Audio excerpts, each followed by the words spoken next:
Yeah, he fell asleep at the wheel because of her luck. Sorry, boss. I'm a little tired right now. Oh, he's a real one. Yo, I've seen Truck-kun do a lot of things, but I've never seen a girl force Truck-kun. So it's safe to say I have quite the terrible feeling by the end of this latest To Be Hero X episode. I mean, doing almost like a drone fly-through of the Dean's School for the Gifted, and just seeing them all look like zombified abominations has my mind going in one of two directions. Now, it's entirely possible old Lucky Cyan's ability does bring good luck and good fortune to those who are on her good side, who are around her, who currently support her. And if you don't, she kind of takes all your good luck for herself, obviously not realizing what she's doing, and in return could create the most unlucky abominations known to man. Or, my other theory is that given the fact that our poor boy, after almost getting truck-cooned and sent to another world, is sitting in a room with literally nothing but a radio. I don't think the Dean was out here whipping and beating the boy post-truck accident.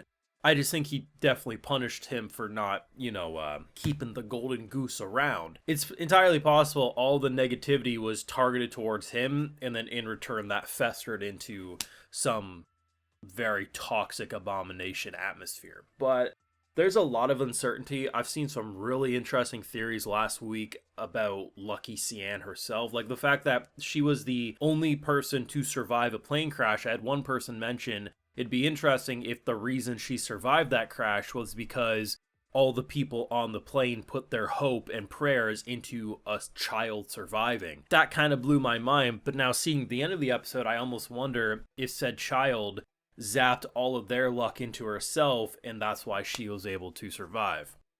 The thing is as twisted as the Dean is, I said it last week, and I think I'm going to double down on this idea. I don't think the Dean was inherently evil from the beginning. I think he was definitely blinded by good intentions, and it corrupted long term. I think he truly was just trying to have a school, a place for these people to call home, and was trying to do some good things. And yes, why? Because I still just go back to the fact that there was that sister or that maid nun, whatever the hell they are. She tried to take money for Lucky Cyan's ability, and he was immediately pissed off with it.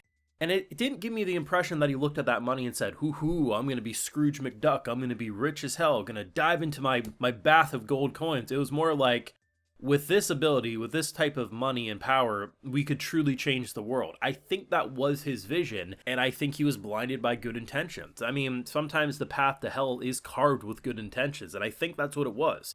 Do I think that's okay for invisible Dr. Octopus tentacle arms to be smacking around children and the like? No. I mean, Buddy last week got thrown into this week's episode because he was sideswept so hard, and Lucky Cyan and Luo were not looking good either. To be honest, I thought it was kind of funny when the truck did, because initially I'm like, damn, we got some supporters on our side, but then again, they did establish in the previous night that basically they're running like 12 deliveries, and this man's like running on probably 5-hour energies by like the liters. It's kind of hilarious that her good luck forced him to fall asleep at the wheel, crash through, and I'm like, comedy gold.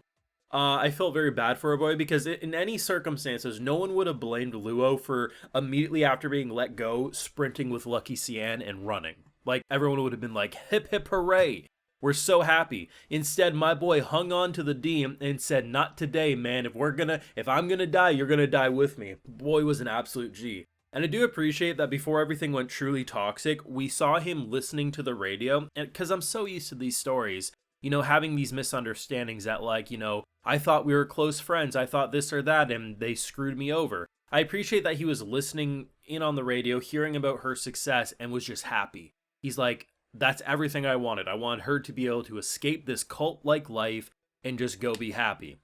And we know damn well because I don't think they were live streaming the concert. I think they were just literally like talking about her and then playing one of her songs. But if only he was able to hear the live stream, if there was one, because she literally introduced someone who's important to me. This was his song. This is his guitar. Like, it's just, there was you knew it wasn't going to be good for the two of them. But at the same time, I don't think anyone was expecting The Walking Dead by the end of the episode. You know what I mean?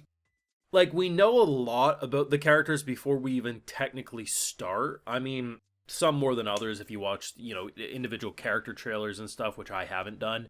But, what people have talked about with Queen and everything. So we have an idea where certain things go, but we don't know exactly how they get to them for sure. And to be honest, at this point, I'm kind of assuming she sucks the luck away.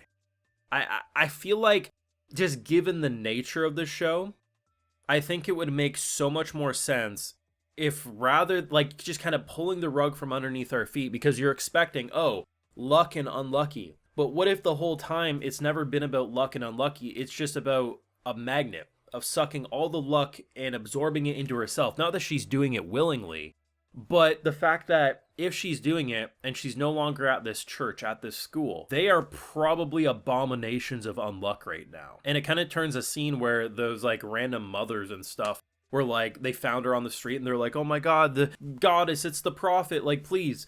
Because you're just thinking, oh, it's kind of silly. But quite literally, if she wasn't there and she made them hate her, it's possible their lives would be hell. I don't know, though. I did really like, though, even if it was briefly, after she was given a coin for her first song during the night that she ran away, she went and bought a lottery ticket. It was just a scratcher. And I think everyone's natural instinct was, well, okay, she'll make $100 or something, and immediately lost. It took a little bit to regain that popularity, but it was nice even for the short term. Like, had this been like a 5-episode arc for Lucky Cyan rather than a 3-episode, I'm sure she would have took a bit longer in order to get more on her feet, but I think the montage they did was very effective. But either way, I said it last week, I think her arc had the strongest intro, and I'm not going to say for sure if her arc's going to be the strongest overall. I need to see next episode, but I'm feeling pretty confident we're going to be 3 for 3 in terms of the Isol arc, the Lucky Cyan arc, and then, of course, the Moon arc. All fantastic, all very different. It's, I don't know. There's a couple characters that only have 1 episode for their arc, and I'm very interested what they're going to do there, because they're going to have no time to waste time. They're just going to have to be pedal to the metal. I think we're all collectively most interested in the final episode, because that's X's episode, and then whatever the hell they're going to do for a season 2, and how fan popularity is going to skew the narrative in terms of which characters will be more relevant, which is interesting, because right now I'm most interested in Cyan, but then you still have the Moon stuff, and I want to see why Isol was behind Moon's death. And was it? I don't know anymore. This show is toxic, but is so damn good. But you let me know your thoughts. What are you thinking? What's your theory? Do you think she's absorbing other people's luck and leaving chaos behind? Or do you think that whole orphanage situation was that toxic because all the hate got put on Lua? Because that could also be an equal possibility, but maybe you got a 3rd or 4th theory that I'm not considering. Let me know down below. Be sure to leave a like if you enjoyed, subscribe if you're new around here, ring that bell so you can get notified when I upload more To Be Hero X. And hey, we also have the Patreon where you got the full live reactions over there exclusively, and while you're over there, I'll also give you a video shout out. Alright, so today we got Marcus Nilsson, Get Zerged, Vega13AL, Lynn Hamrick, Brett Crampton, Mikoto Pandaguzov, Malik Verlo, and we also have Joe D. So I appreciate the support, everyone. Please take care. Y'all have a good one.